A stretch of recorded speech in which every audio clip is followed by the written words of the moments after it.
बिस्मिल्लाहिर्रहमानिर्रहीम। देखिए, सबसे पहले तो इमरान खान का जो पिछले 6 महीने में जो उनके अमाल रहे हैं और जिस तरह का बयानिया वो लेके चले आगे, मैं समझता हूँ कि उनको बदतरीन शिकस्त हुई है। वो कैसे? उन्होंने कहा कि आर्मी चीफ की जो है वो तौसीक कर दी जाए और फिर आप जो है इलेक्शंस की तरफ जाएं और फिर नई हुकूमत जो है वो आर्मी चीफ को सिलेक्ट करेगी। तो वो बात भी पुरानी हो गई। उन्होंने बेइंतहा हमला आवर हुए वो अदारों के ऊपर, उन्होंने टारगेट किया आर्मी के ऑफिसर्स को और फिर उनको कोई कामयाबी नहीं मिली। फिर उनका बयानिया आलमी साजिश का जो है वो भी मैं समझता हूँ बुरे तरीके से जो है उनका पर्दाफाश हो गया। ऑडियो लीक्स, फिर आरिफ अलवी का बयान और उसके बाद उनका अपना यू टर्न ले लेना फाइनेंशियल टाइम्स के ऊपर और ये कहना कि मैं अमेरिका को ब्लेम ही नहीं करता इस साजिश के ऊपर। अब उनकी एक ही डिमांड रहेगी, वो ये कहते हैं कि इलेक्शन जो है आप अर्ली करा दें। तो उसके ऊपर आपका सवाल कि क्या हम इसके ऊपर जो है वो यानी कि हम लोग इस चीज को कंसिडर कर सकते हैं या नहीं कर सकती पीडीएफ, तो हम जरूर कंसिडर कर सकते हैं और शायद हम इसको पहले कंसिडर कर लेते। लेकिन जो तरीका कार है उसको इस डिमांड को कंसिडर करने का वो ये है कि आप ऐवानों में वापस आए, आप असेंबली का हिस्सा बने, ऑपोजिशन जो है वो असेंबली के थ्रू करे और फिर हम बातचीत इसके ऊपर कर सकते हैं। और इससे भी अहम जो बातचीत करना जरूरी है वो ये है कि अगले इंतखाबात के ऊपर जो नतायज उसके आए उसको हम भी तस्लीम करें और उसको इमरान खान भी तस्लीम करे, जीतने वाली पार्टी भी तस्लीम करे, हारने वाली पार्टी भी तस्लीम करे। ये बड़ा जरूरी है और इसके लिए हमें जो रूल्स ऑफ द गेम है वो भी तयन करने पड़ेंगे। लेकिन इशू क्या है, प्रॉब्लम क्या है? प्रॉब्लम यह है कि इमरान खान साहब कहते हैं कि हुकूमत उनके प्रेशर में अपने घुटने टेक दे और अनाउंस कर दे कि इलेक्शन जो हैं वो अर्ली कब होंगे। देखिए, ये सियासी तौर पे हमारे लिए तो ये काबिल कबूल नहीं है। जिस तरह सियासी तौर पे इमरान खान के लिए बैकफुट पे जाना मुश्किल हो रहा है, तो ये हुकूमत कभी भी नहीं तस्लीम करेगी। लेकिन इसमें जो फंडामेंटल प्रॉब्लम है वो ये है कि आज हम तस्लीम कर लेते हैं उनके प्रेशर में आके और अर्ली इलेक्शंस की डेट अनाउंस कर लेते हैं, तो अगली जो हुकूमत आएगी उसकी ऑपोजिशन फिर से खड़ी हो जाएगी और वो डिमांड करेगी कि आप अर्ली इलेक्शन करा दें। तो क्या ये हम जो पार्लियामानी जमहूरियत है उसको हम चंद लोगों को या चंद हजार लोग भी अगर आप कर लें, वो आए सड़कों पे प्रेशर डालें और अगली इलेक्शंस की डेट मिलना शुरू हो जाए, तो क्या ये निजाम चल सकता है? नहीं चल सकता। हम्म।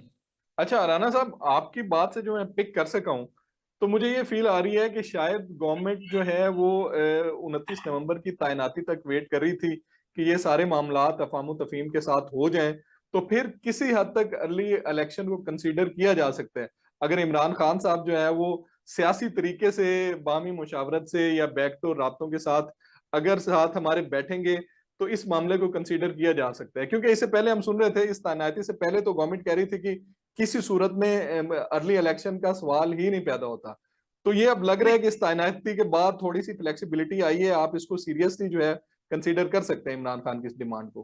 देखिए, आप अगर पुरानी स्टेटमेंट्स भी निकाल के देख लें तो उसमें हम दो बातें करते हैं कि हुकूमत का ये कह लें कि हक है कि वो इस टेन्योर को मुकम्मल करे और इलेक्शंस अपने वक्त पे हो, या हम्म। ये हक जो है ये हुकूमत वक्त के पास है कि वो अर्ली इलेक्शन अगर कराना चाहती है तो वो हम्म। करा सकती है। तो ये हम दोनों चीजें कहते रहे हैं। लेकिन क्योंकि एक जवाबी कार्रवाई होती थी इमरान खान साहब के जो इल्जामात और उनकी डिमांड्स पे जवाब होता था, तो वो यही होता था कि इलेक्शंस अपने वक्त पे होंगे। आज भी हम इसी पे ही खड़े हैं। लेकिन क्या बातचीत हो सकती है अपने सियासी मुखालफिन के साथ? बिल्कुल हो सकती है। क्या उस बातचीत के नतीजे में अर्ली इलेक्शंस हो सकते हैं? बिल्कुल हो सकते हैं। तरीका कार ऐवानों के अंदर है। ये प्रेशर टैक्टिक से, ये कि हम हुकूमत वक्त अपनी जो है वो घुटने टेक के अब इमरान खान के प्रेशर में आके अर्ली इलेक्शंस अनाउंस करते हैं, या नामुमकिनात में है। ये ऐसा होने नहीं लगा। तो अच्छा। ये हमारा मौकफ में तब्दीली नहीं आई। हम हम्म। पहले भी यही कहते थे, लेकिन अब क्योंकि कह लें कि ये वक्त आ गया है, वो पहुंच गए हैं, तो अब हम समझते हैं कि यही रास्ता है और इसको हम एक ज्यादा डिटेल में एक्सप्लेन कर रहे हैं कि इस तरीके से अगर हो तो वो बेहतर है। अच्छा राना साहब, इसी मामले पे मैं वन बाय वन दो इंपॉर्टेंट पहलू हैं जिन पे आपका जो है वो मैं जवाब चाहूंगा। एक मामला ये है कि अगर खान साहब कल जो जलसा कर रहे हैं एक बड़ा क्राउड पुल करने में कामयाब हो जाते हैं, पंजाब से भी ज्यादा लोग आ जाते हैं, केपी से भी आ जाते हैं, और उसके बाद एक प्रेशर बनना शुरू हो जाता है, तो क्या फिर अगर खान साहब सियासी मुज़ाकरात या टेबल पे नहीं आते, तो क्या फिर भी कोई पॉसिबिलिटी है कि उस क्राउड को देखते हुए ये आगे फिर जो एक चल निकलेगा, मतलब वही जिस किस्म का कल एक टोन सेट करेंगे, वो चल निकलती है, क्या फिर भी गवर्नमेंट जो है नहीं सोच सकती कि खान साहब के इस डिमांड को कंसीडर किया जाए? देखिए, सबसे पहले तो इमरान खान का जो लॉन्ग मार्च था, जो उनके कह लें कि क्लेम थे, उससे बिल्कुल बरक्स था। हम्म। फेलियर था, लॉन्ग मार्च नहीं था। यानी कि कुछ लोग कहते हैं 200 मीटर लंबा था, कुछ कहते हैं आधा किलोमीटर लंबा था। हकीकतन वो जो है वो 1500 किलोमीटर लंबे पाकिस्तान में इनकलाब लाने का जो क्लेम था वो फ्लॉप हो गया। फिर आपने देखा कि उनको वो जो हादसा हुआ उसके बाद तो बिल्कुल ही लॉन्ग मार्च तो गायब ही हो गया। वैसे भी 2-4 घंटे ये चलता था 24 घंटे में। तो अब ये जो क्लेम है कि कल अगर बहुत सारे लोग आ जाते हैं तो वो हम्म। उससे कोई प्रेशर बिल्डअप हो जाएगा, तो नहीं होगा प्रेशर बिल्डअप उससे। कोई हुकूमत उसको और देखिए, चार चीजें इमरान खान के हक में नहीं है।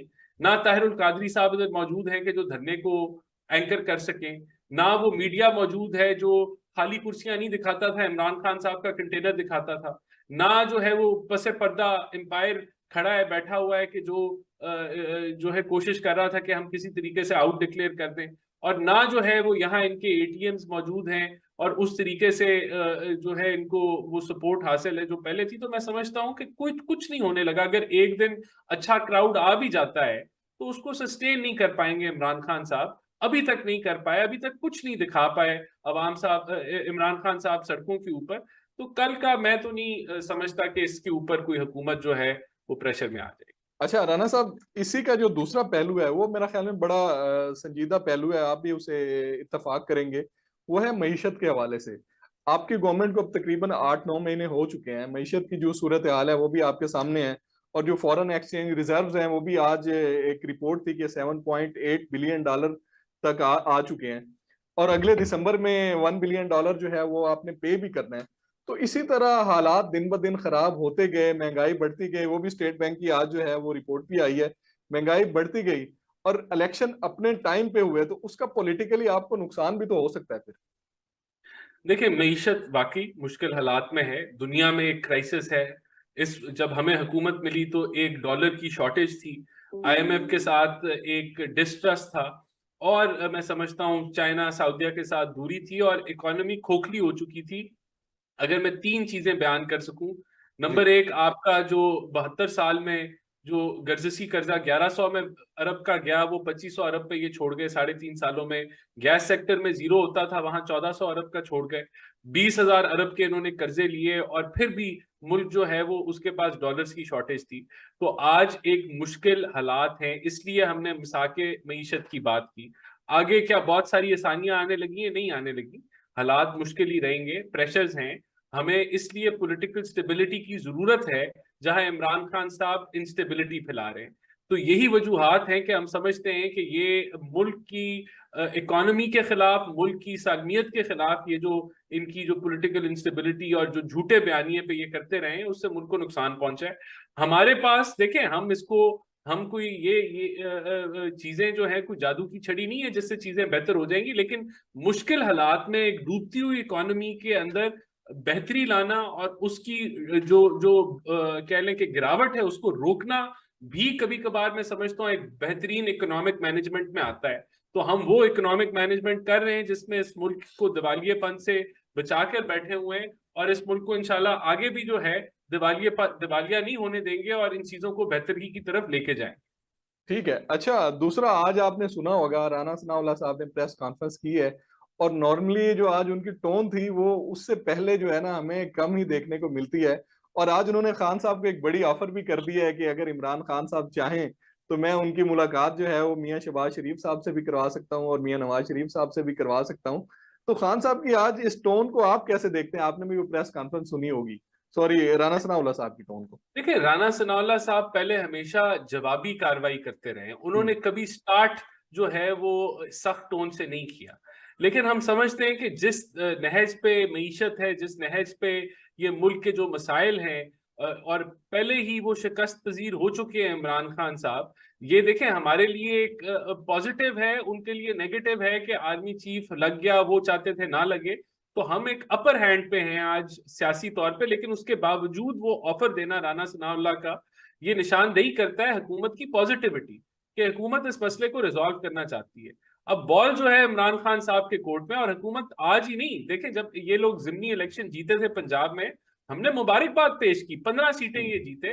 तो उस वक्त कहा कि धांधली हुई, उसके जवाब में इन्होंने धांधली के इल्जाम लगा दिए जो जो बेबुनियाद थे।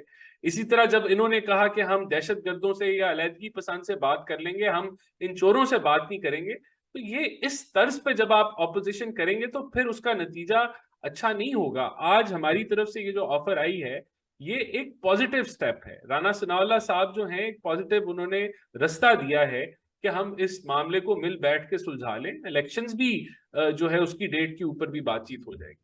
अच्छा राणा साहब, जो आपने अभी खान साहब को ऑफर दी और आप कह रहे हैं कि अब बॉल जो है वो खान साहब की कोर्ट में चली गई है, लेकिन जो पाकिस्तान तहरीक इंसाफ है वो अभी भी किसी और कोर्ट की तरफ देख रही है। कल मैं असद उमर को सुन रहा था तो उन्होंने कहा था कि इस तैनाती पर मुझे खदशात नहीं है, लेकिन हमें तवक्कुआत हैं। और तवक्कुआत ये है कि नए आने वाले जो आर्मी चीफ हैं वो जल्द इंतखाबात के हवाले से जो है ना अपना रोल प्ले करें। ये बड़ी वाज़ेह उन्होंने स्टेटमेंट दी है। तो वो तो अभी भी कोई बड़े घर की तरफ देख रहे हैं। तो आपको क्या लग रहा है कि वो बड़ा घर अब इन हालात में अपना कोई किरदार अदा कर सकता है? देखिए, पहले भी इनकी यही कोशिश थी। सदर आरिफ अलवी के जरिए इन्होंने इस तीसरी कुव्वत को अप्रोच किया और उनसे इलेक्शंस डिमांड किए। उस कुव्वत ने हमें भी कोई मैसेजेस दिए, हमने उनको रद्द कर दिया। हमने हम्म। कहा कि हम किसी चीज के ऊपर बातचीत इस तरीके से, इस तर्ज पे नहीं करेंगे। बातचीत करने के लिए अगर वो समझते हैं कि हम सियासी स्टेक होल्डर्स हैं, तो उसका तरीकाकार ये है कि आप ऐवानों में आके बातचीत करें। तो हमने ये, पहले मैं आपको बता रहा हूं कि हमें मैसेजिंग आती रही, लेकिन हम्म। हमने उसको रद्द कर दिया कि हमें ये चीजें एक्सेप्टेबल नहीं है। हम लोग अगर कोई बातचीत करनी है, ऐवान में आए, असेंबलियों में आए, ऑपोजिशन करें, हम हर चीज पे बातचीत करने को तैयार हैं। अभी भी यही होगा। जो जो आर्मी चीफ है उनका इलेक्शन की डेट से कोई लेना देना नहीं है। यही वो इंटरवेंशन हैं, यही वो अप्रोच है ऑपोजिशन की जिसने इस मुल्क को 75 साल इस झंझट से नहीं निकलने दिया। और हम बार बार तीसरी कुव्वत को देखते हैं, सियासत में उसको खींच के लेके आते हैं। हम चाहते हैं कि हम इस मामले को अब खत्म कर दें। वो भी हम्म। कह रहे हैं कि हम इस मामले को खत्म कर दें, हमारा सियासत से कोई लेना देना नहीं है, हमारी 15 साल की आने वाली क्यादत ने इसके ऊपर फैसला कर लिया है। तो फिर एक पार्टी जो कि सिविलियन सुपरमेसी की बात करती है, वो बिल्कुल उसके अमाल अपने इससे जो है मैच नहीं करते। अगर वो सिविलियन सुपरमेसी में बात करती है तो उनको कहना चाहिए मैं तो बैठूंगा, हुकूमत के साथ बातचीत करूंगा, जो हम हम्म। भी कह रहे हैं। तो ये नहीं होने लगा कोई। अगर मैं फिर रिपीट करूंगा, कोई तीसरी कुव्वत हमें इन्फ्लुएंस नहीं करेगी हम्म। इलेक्शंस की डेट के ऊपर। अगर इमरान खान को अर्ली इलेक्शन चाहिए तो उसका रास्ता हमारे थ्रू ही है।